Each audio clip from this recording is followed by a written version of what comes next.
চীনের জে-10 সিই যুদ্ধবিমান কেনার পথে বাংলাদেশ। খসড়া চুক্তিপত্র প্রস্তুত, জানিয়েছেন ডাক্তার জাহেদুর রহমান। ৫ সেপ্টেম্বর শাপলা চত্বর থেকে লালদিঘি পর্যন্ত জামায়াতের লং মার্চ। পথে পথে হবে পথসভা।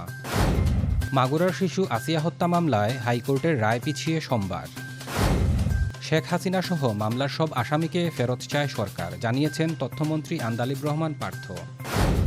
পররাষ্ট্র প্রতিমন্ত্রী হুমায়ুন কবির ব্রিটিশ নাগরিকত্ব ত্যাগ করেছেন, জানিয়েছেন আইনমন্ত্রী আসাদুজ্জামান। ইসলামী ব্যাংকের ১৪১ কোটি টাকা আত্মসাৎ ও পাচার। দুদকের ৩ মামলায় আসামি সাবেক ভূমিমন্ত্রী সাইফুজ্জামান চৌধুরী সহ ২৯ জন।